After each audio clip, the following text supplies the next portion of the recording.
The rain had been hammering against the corrugated tin roof of my porch for 3 days straight, a relentless drumming rhythm that matched the anxious pounding in my chest.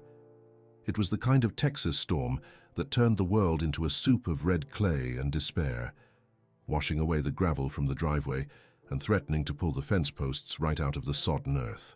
I stood there in the doorway, clutching a mug of coffee that had gone cold 20 minutes ago, looking out at the grey horizon of the ranch my father had left me. It wasn't much, just 80 acres of scrub brush, a few head of cattle that looked as tired as I felt, and a mountain of debt that cast a shadow longer than any oak tree on the property. That morning, I had found another notice in the mailbox, the red letters stamping a deadline on my heritage. I had 2 weeks to secure a refinancing deal with the bank in Austin, or the land that had been in my family for 4 generations would be auctioned off to a developer who wanted to turn our sweat and blood into a golf course. I looked down at my hands. They were not the hands of a lady of leisure. The knuckles were swollen from hauling feed bags, the skin was rough like sandpaper, and there was a permanent line of dirt under my fingernails that no amount of scrubbing could fully erase. I was 24 years old, but I felt 60. The silence of the house behind me was heavy. It used to be filled with my father's laughter and the sound of his guitar, but now it was just me and the creaking floorboards. I knew I had to go into the city. I had to walk into that bank boardroom and convince a group of men in air-conditioned offices that this girl with mud on her boots was a safe investment. But I also knew that perception was everything. My old straw hat was battered, stained with sweat and rain, the brim drooping like a wilted flower. It screamed desperation. If I walked into that bank looking like I was already defeated, they would smell the blood in the water. I needed armor. I needed to look like I belonged at the table. I went to the kitchen counter and picked up the mason jar I had been hiding behind the flour canister. It was heavy with crumpled bills, 1s, 5s, a few 10s. It was my break glass in case of emergency fund, money I had scraped together from selling eggs, fixing neighbors' fences and skipping meals. It was everything I had. I poured the money onto the table and counted it 3 times. It was enough, just barely. I washed my face, put on my cleanest pair of jeans, the ones that were stiff with starch but faded at the knees, and polished my boots until my arm ached. They were old, scuffed at the toes, but they were honest. I climbed into my rusted Chevy, the engine coughing and sputtering before roaring to life, and turned onto the highway toward Austin. The windshield wipers slapped back and forth, fighting the deluge, as I rehearsed my speech for the bank.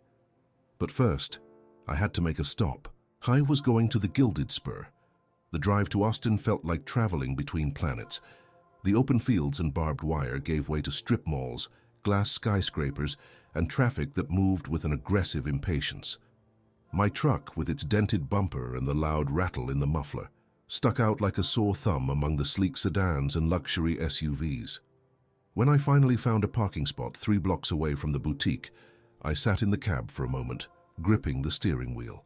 My heart was racing. This wasn't my world. I was a creature of the open range, of silence and wind. This city felt like a cage disguised as a playground. I took a deep breath, grabbed my purse where the wad of cash sat heavy and hot, and stepped out into the drizzle. The Gilded Spur was located on a street where the sidewalks were cleaner than my kitchen floor. The storefront was intimidating, a massive expanse of flawless glass displaying mannequins dressed in outfits that cost more than my tractor. They wore fringed jackets that would never see a day of work and boots that were too pretty to step in manure. I hesitated at the door, catching my reflection in the glass. A young woman, hair frizzy from the humidity, eyes wide with apprehension. I almost turned around. I almost ran back to the safety of my truck, but the image of the foreclosure notice burned in my mind. I pushed the heavy glass door open. Care's bell chimed, not a harsh buzzer, but a melodious, expensive sound that seemed to announce my inadequacy. The first thing that hit me was the smell. It didn't smell like leather and horse feed. It smelled of expensive cologne, cedarwood, and money. The air conditioning was set to a temperature that raised goosebumps on my arms instantly. The store was vast, with polished marble floors that reflected the recessed lighting like a mirror. I felt the sudden, distinct urge to tiptoe, terrified that my boots would leave a mark on that pristine surface. or that the sound of my heels would shatter the hushed, church-like atmosphere. Soft, generic pop music played in the background, entirely at odds with the Western theme of the store. I walked deeper into the room, my eyes scanning the racks. Everything was spaced out, minimalist. A single shirt hung on a rack that could have held 20.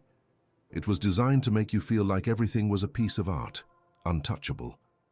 I kept my head down, clutching my purse to my chest, navigating the maze of displays.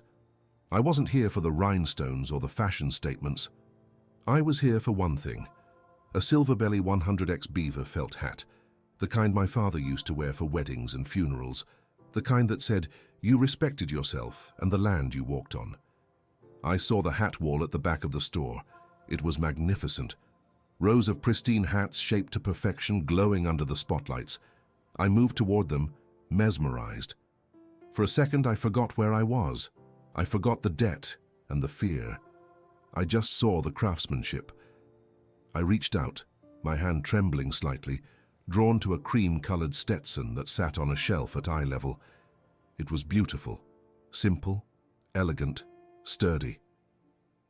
"Can I help you, or are you just browsing?"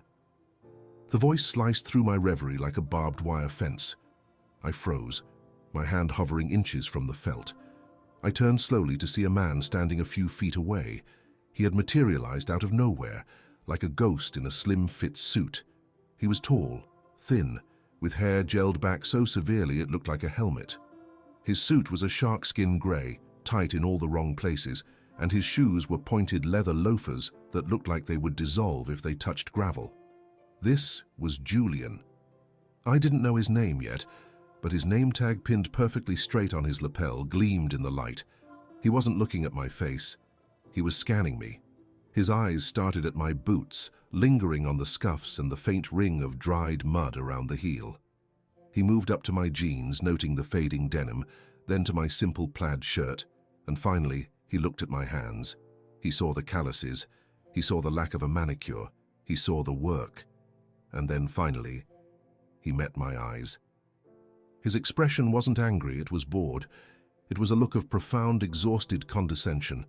It was the look you give a stray dog that has wandered into a banquet hall. I'm looking for a hat," I stammered, my voice sounding small and raspy in the large room. I cleared my throat, trying to summon the voice I used to command cattle. "I'm interested in this one here." Julian let out a small, sharp breath, almost a laugh, but without any humor in it. He stepped closer, invading my personal space just enough to make me uncomfortable. He smelled of strong citrus and something chemical. "That," he said, pointing a manicured finger at the hat I had been admiring, "is a premium 100X beaver felt. It is part of our heritage collection." "I know," I said, standing a little straighter. "That's why I want it." He tilted his head, a smirk playing on his lips. "Sweetheart, these aren't costume pieces. They require a certain level of maintenance, and frankly, a certain context." He gestured vaguely at my outfit. "We have a sale section in the back corner. Polyester blends, very durable, might be more your speed for whatever it is you do." The insult was polite, wrapped in soft words, but it hit me in the chest like a kick. He was telling me I was trash. He was telling me I couldn't afford to breathe the same air as his merchandise. I felt the heat rising in my neck, a mix of shame and anger. I gripped my purse tighter. "I don't want polyester," I said, my voice shaking but firm. "I want this one. I have the money." Julian raised an eyebrow. "Do you now?" The skepticism in his voice was thick. He looked around the store, checking to see if the other two customers, a couple of tourists in designer jeans, taking selfies by a saddle display, were watching. They were. They were snickering behind their hands. "Look, let's save us both some embarrassment. That hat is $600, plus tax, and we don't do layaway for walk-ins." I unzipped my purse. My hands were shaking badly now, clumsy with adrenaline. I reached in and pulled out the wad of cash.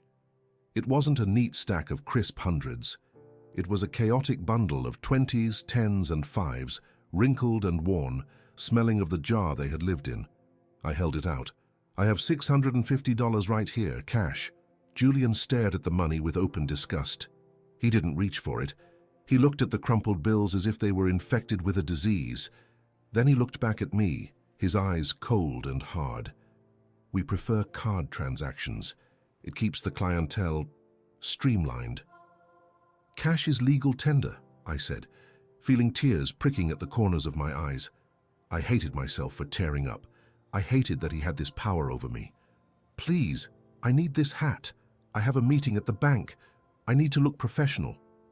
Something in my plea seemed to amuse him further. A meeting at the bank, dressed like that? He chuckled, a dry, rattling sound. Honey, a hat isn't going to fix that. You're just going to look like a ranch hand playing dress-up. He reached out not for the money, but for the hat on the shelf. With a swift, dismissive motion, he plucked the Stetson from its stand. I think it's best if we don't waste this inventory. Felt absorbs oils, you see, and you look like you've been working up a sweat. He turned and placed the hat on a much higher shelf, well out of my reach, pushing it back into the shadows. The surplus store on 5th Street sells straw hats for $10. Go there. You'll feel more at home. I stood there, frozen. The humiliation was total. It wasn't just about the hat anymore. It was about every morning I woke up before dawn. It was about the blisters. It was about the nights I cried myself to sleep, worrying about the electric bill. He was dismissing my entire existence, my entire struggle, because I didn't fit his glossy, fake idea of what a Texan should be. I was the reality he was trying to sell, and he hated me for it. The silence in the store was deafening. The tourists had stopped whispering and were just staring, entertained by the show. I felt small. I felt dirty. I looked at the money in my hand, my sacrifice, my survival, and it suddenly looked like garbage. I started to shove the bills back into my purse, my face burning so hot I thought my skin would peel. I turned toward the door, my vision blurred. I just wanted to leave. I wanted to disappear into the rain and never come back. I would go to the bank in my old hat. I would lose the ranch. Maybe he was right. Maybe I didn't belong here. Maybe I was just a joke. I took one step toward the exit, the sound of my boot dragging slightly on the marble, a sound of defeat. Julian was already turning his back on me, pulling a rag from his pocket to wipe the spot on the shelf where I had almost touched the merchandise, as if my proximity had soiled it. Then, the bell above the door chimed again. It wasn't the hesitant, shy opening I had made. It was a confident, steady entrance. The door opened wide, letting in a gust of wet, cool air and the sound of the city rain. I stopped, wiping my eyes quickly with the back of my hand, keeping my head down, trying to make myself invisible so I could slip past whoever was entering. I didn't want anyone to see me crying. A man walked in. I saw his boots first. They were ostrich leather, dark and rich, worn in the way that only comes from years of use, not from distress treatments in a factory. They were dusty, speckled with fresh raindrops. Above the boots were Wrangler jeans, starched stiff but creased in the right places, hugging legs that knew how to ride. He wore a simple blue plaid shirt, tucked in with a buckle that wasn't flashy, but looked like solid silver. I kept my head down, moving to the side to let him pass. But he didn't walk past me, he stopped. He stopped right in the middle of the aisle, blocking my path to the door, but not in an aggressive way. It was a protective stillness. Julian, who had been busy wiping the shelf, spun around. His entire demeanor changed in a nanosecond. The sneer vanished, replaced by a smile so wide and obsequious it looked painful. He practically vaulted over the counter, his loafers slipping slightly on the marble as he rushed forward. "Sir, good afternoon. Welcome to the Gilded Spur." Julian's voice pitched up an octave. He ignored me completely, looking past my shoulder at the newcomer. "What an honor. We just received a shipment of Italian leather jackets that would look absolute." The man didn't answer. He didn't even look at Julian. He was looking at me. I slowly lifted my head. The brim of his hat was pulled low, dripping with rain, casting a shadow over his eyes. But as he tilted his head up slightly, I saw them. Green eyes, crinkled at the corners, with lines that came from squinting into the sun and smiling at life. He had a stillness about him that made the air in the shop feel different. He wasn't just a customer. He was a presence. He looked at my tear-streaked face. He looked at the crumpled money I was still half clutching in my purse. He looked at my muddy boots. And then he looked at Julian, who was now hovering nervously, sensing that something was wrong. The man took a step closer to me. He smelled of rain and horses and something warm like tobacco and sage. He didn't speak to me yet. He turned his body slowly toward Julian, his movements deliberate and calm. "I believe," the man said, his voice a low melodic baritone that vibrated in the quiet store, "that the lady was being helped." Julian stammered, his smile faltering. "Oh, her? No, sir. She was leaving. She was confused about the pricing. We were just directing her to a more appropriate establishment." The man didn't blink. He just looked at Julian. It was a look of such intense, quiet disappointment that it felt heavier than a scream. "Confused," the man repeated softly. He looked back at me, then up at the high shelf where Julian had hidden the Stetson. My heart was hammering against my ribs. I knew that voice. Every person in Texas knew that voice. It was the voice that came out of the radio on Saturday nights. It was the voice that sang about rodeos and heartbreaks and Amarillo mornings. I wanted to speak, to apologize for being in the way, but my throat was closed tight. He turned back to me, and for the first time he smiled. It wasn't a pity smile. It was a smile of recognition. "Mom," he said, tipping the brim of his hat slightly. "That's a long drive from the country in this weather. I can see the red clay on your heels. You from out past Bastrop?" I nodded, unable to form words. "Yes, sir, near Smithville." "Good land out there," he said. "Hard land, but good." He looked at my hands again. "Honest land." Julian tried to intervene, sensing he was losing control of the narrative. "Sir, really, I can show you the private collection in the back." "I'm not interested in the back," the man said, cutting him off without raising his voice. He walked past me, toward the hat wall. His boots clicked on the marble, a solid, heavy sound compared to Julian's shuffling. He stopped in front of the high shelf. He was tall enough that he didn't need a ladder. He reached up and took down the silver-belly Stetson that Julian had snatched away from me. He held it in his hands, turning it over, inspecting the felt.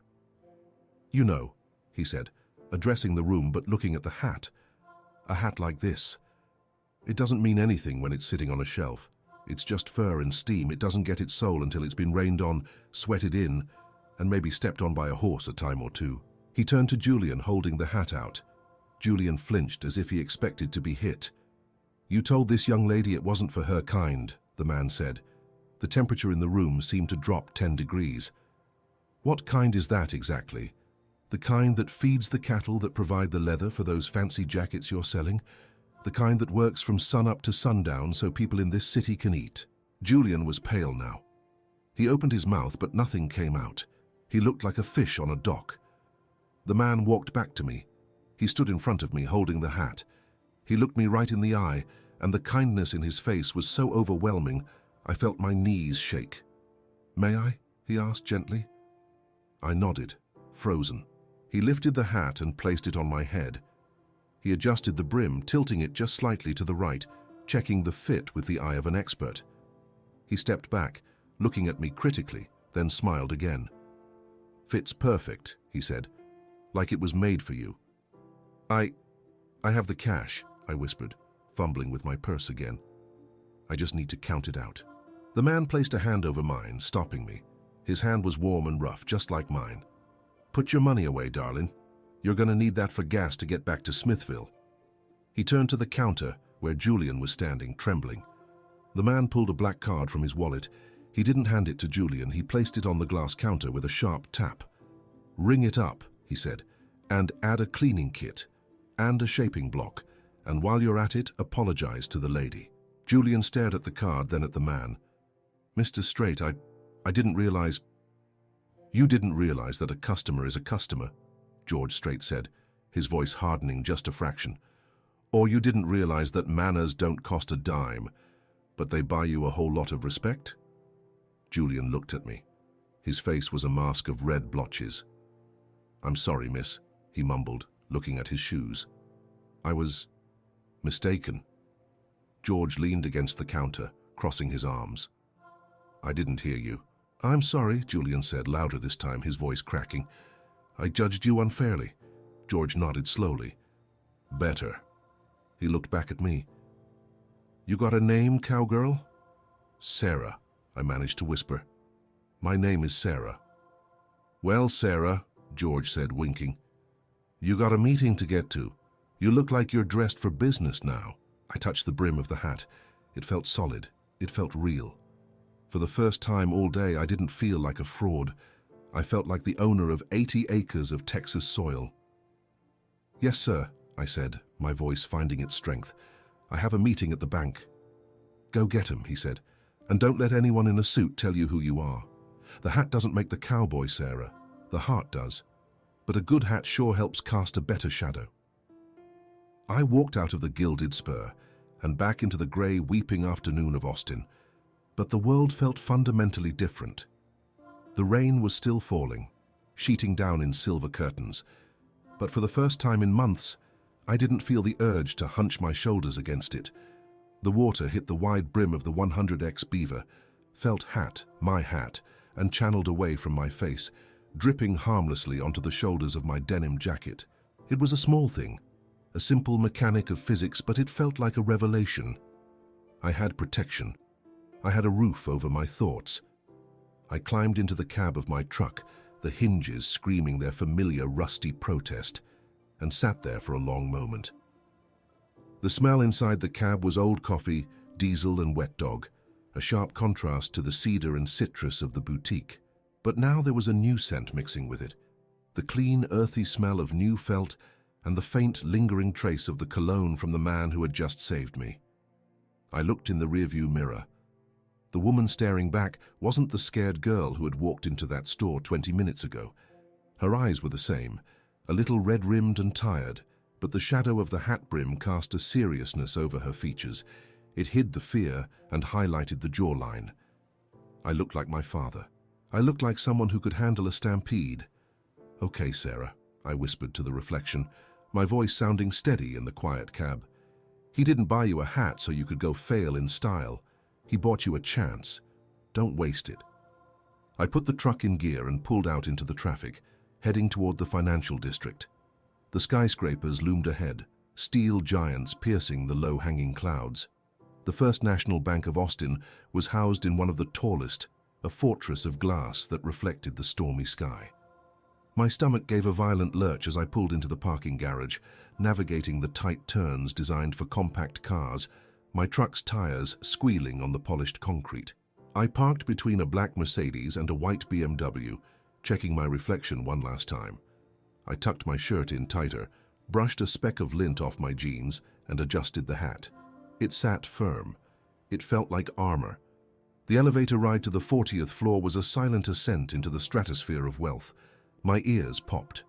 When the doors slid open, I stepped onto a carpet so thick it felt like walking on moss. The reception area was silent, save for the hum of computers and the distant ringing of phones. A woman behind a sleek white desk looked up, her eyes flicking to my hat, then to my boots. A flicker of judgment passed over her face, the same look Julian had given me, but this time I didn't shrink. I walked straight to the desk, my boot heels clicking a rhythmic, deliberate cadence. "Sarah Miller," I said before she could ask.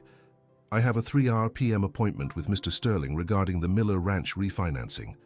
The receptionist blinked, surprised by my directness. She typed something into her computer, her long nails clicking like hail on a tin roof. "Ah, yes, Ms. Miller. Mr. Sterling is reviewing your file. Please take a seat." I sat in a leather chair that cost more than my tractor, placing my hat on my knee, treating it with the reverence George had shown it. I waited. 10 minutes passed, then 20. It was a power play. I knew it. They wanted me to stew. They wanted me to feel small, to remember that I was begging for money in a room full of people who printed it. I closed my eyes and pictured the ranch.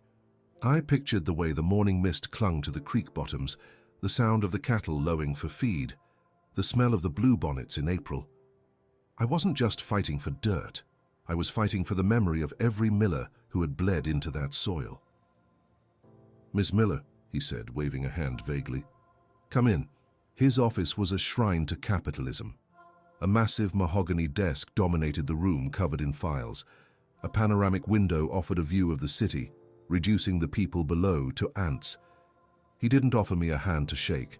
He just sat down, and gestured to the chair opposite him. "I've been looking over your financials," Sterling began, not wasting time on pleasantries. He opened a folder. My life, reduced to spreadsheets.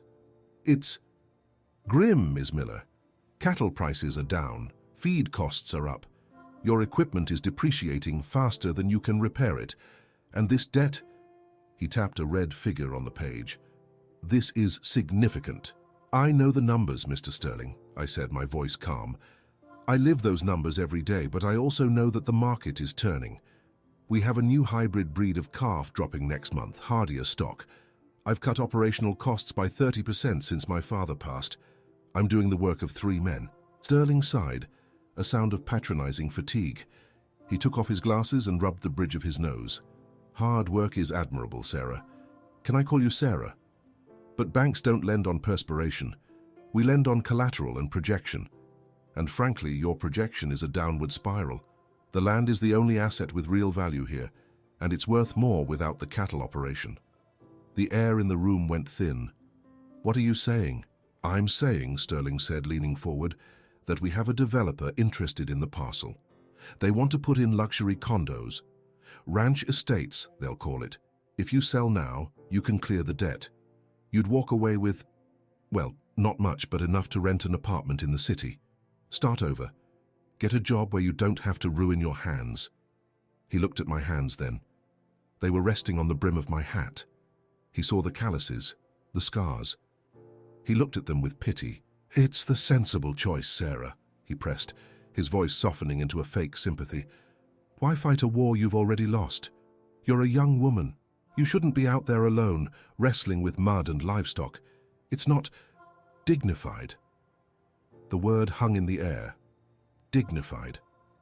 I looked down at the silver belly felt under my fingers. I thought of the man in the store. I thought of how he had looked at Julian, the manager, and asked if he knew where the leather came from. He is the reason this industry exists. Heat rose in my chest, but it wasn't the hot, flushing shame I had felt at the Gilded Spur. It was a cold, steel-hard resolve. It was the kind of anger that makes you quiet, not loud. I stood up slowly. Sterling looked up, surprised. I put the hat on my head, adjusting it carefully. I let the silence stretch for 5 seconds, 10 seconds. I let him wonder what I was doing. "Mr. Sterling," I said, my voice low, "do you know what happens to a calf when it gets separated from the herd in a storm?" He blinked, confused by the non sequitur. Excuse me?" "It freezes," I said. "It stands still and lets the cold take it. Because it thinks it's alone, it thinks there's no way out." I leaned over his desk, placing my hands flat on the mahogany. "I walked into this building thinking I was that calf. I thought I was alone. I thought my value was determined by a number on your spreadsheet. I reached into my pocket and pulled out the crumpled wad of cash, the same cash Julian had sneered at. I slammed it onto his desk. It wasn't enough to pay the mortgage, not by a long shot, but it made a sound, a heavy, undeniable thud. "That is $650, I said. "It's every cent I have. It's not for the mortgage. It's a down payment on my character." Sterling stared at the money, then at me. "Ms. Miller, this is highly irregular. We need thousands, not hundreds." "You'll get your thousands," I said, locking eyes with him. "But you're wrong about the asset. The land isn't the asset. I am the asset. That land has been in my family for 80 years, but it's never been run by someone as hungry as I am right now. You want to sell it for condos? Fine, foreclose, but know this, you'll have to drag me off that porch. And I promise you, the bad press of evicting a 4th-generation rancher who is offering you cash on the barrelhead will cost you a lot more than the interest on this loan." Sterling opened his mouth to argue, but I cut him off. "I am not a victim, Mr. Sterling, and I am not a charity case, I am a partner. I am offering you a chance to invest in a turnaround.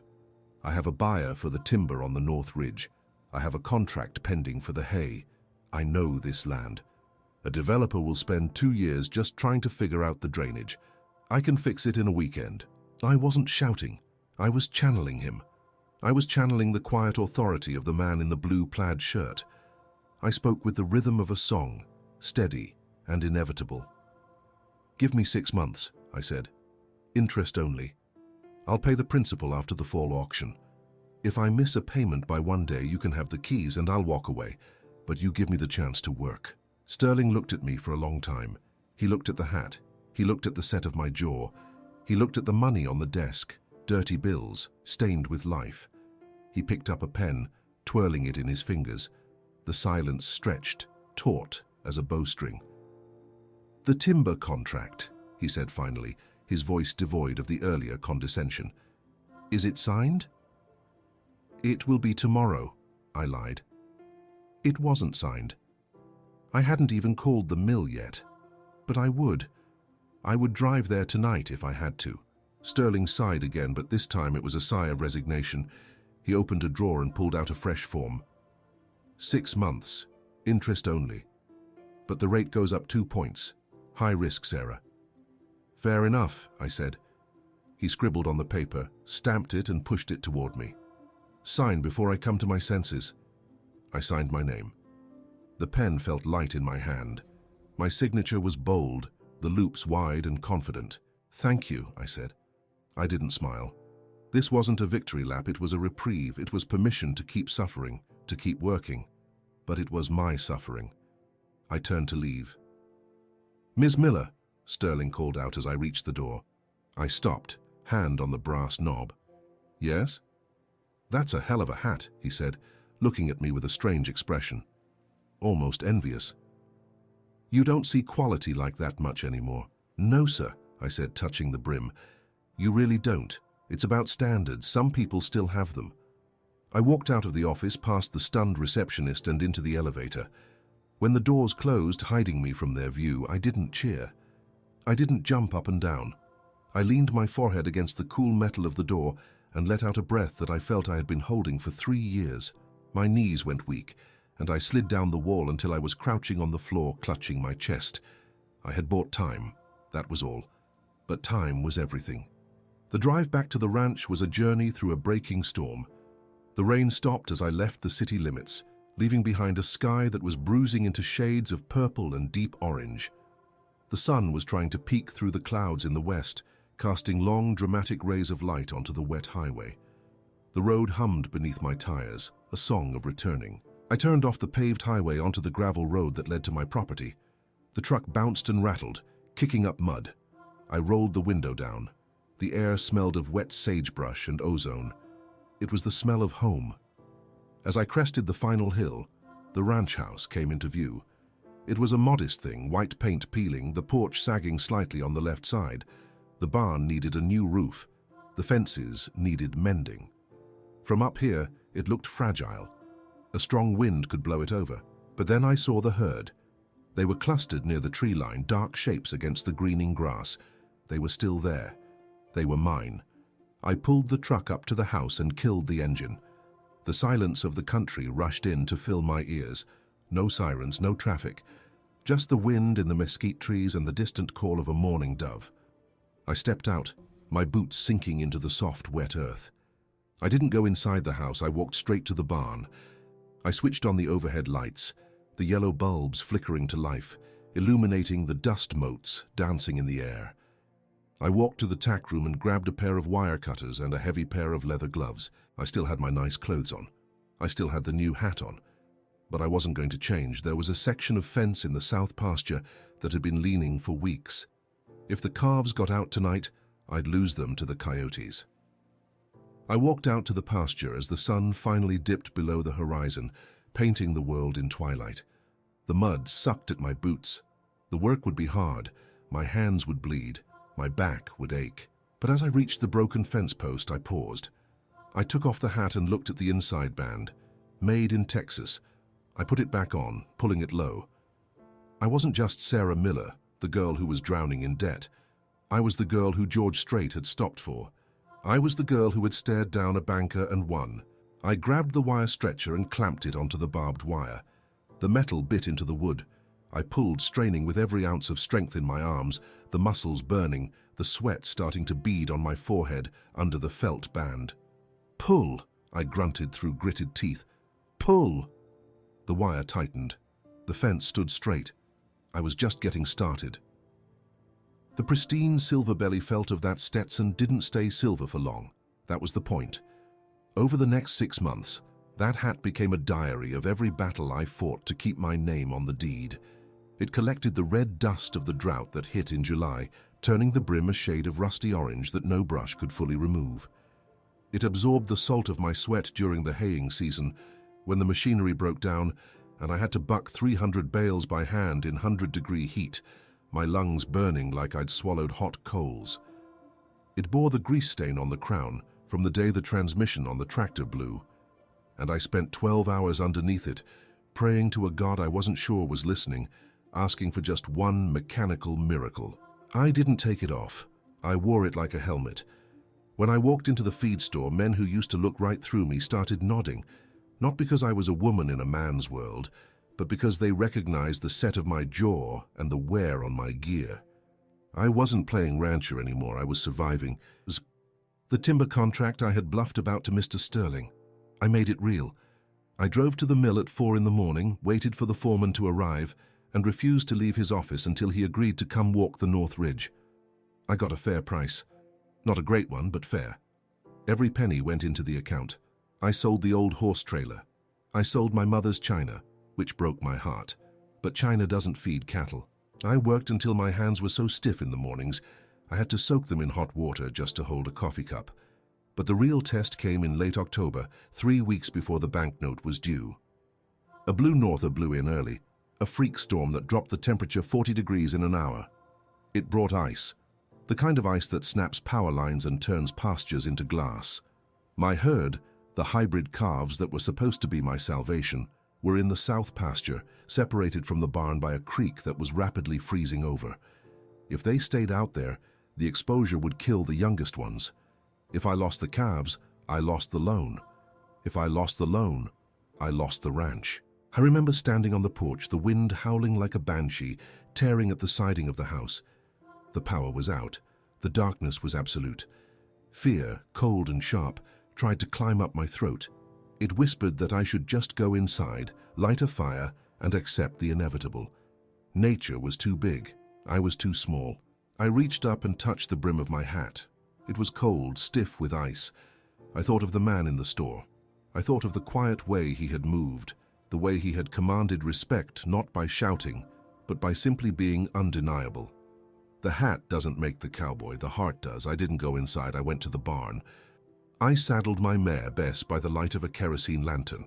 She was skittish, sensing the storm's violence. "Easy, girl," I whispered, pressing my forehead against her neck. "We got work to do." We rode out into the sleet. The wind tried to rip the hat from my head, but I had jammed it down tight. The ice stung my face like needles. We found the herd huddled in a grove of mesquite, shivering, their backs to the wind. They were terrified to cross the creek. The water was black and churning, the banks slick with mud and ice. I couldn't drive them from behind, they wouldn't move. I had to lead them. I had to show them it was safe. I dismounted. The water hit my waist, shockingly cold, stealing the breath from my lungs. I waded into the creek, breaking the thin layer of ice with my body. My boots slipped on the rocks. I fell once, going under, the freezing water rushing over my head. I came up gasping, coughing, my hat floating for a second before I snatched it back and jammed it onto my wet hair. "Come on," I screamed over the wind, grabbing the halter of the lead cow. "Move!" It took 3 hours. 3 hours of freezing hell, but we got them across, we got them into the barn. When I finally closed the heavy doors against the storm, shutting out the wind, I collapsed into a pile of hay. I was shaking so hard my teeth rattled. I was hypothermic, exhausted and bruised. But as I lay there listening to the sound of the cattle chewing cud, the warm smell of the animals filling the air, I realized something. I wasn't just keeping the ranch. I was earning it. 3 weeks later, I walked back into the First National Bank. I didn't wear a suit. I wore my jeans, clean but faded. I wore my boots, polished but scarred. And I wore the hat. It was misshapen now, the crown slightly crushed from where Bess had nudged me, the brim wavy from the soaking in the creek. It looked like a wreck. To me, it looked like a crown. The receptionist didn't stop me this time. I walked straight to Sterling's office. The door was open.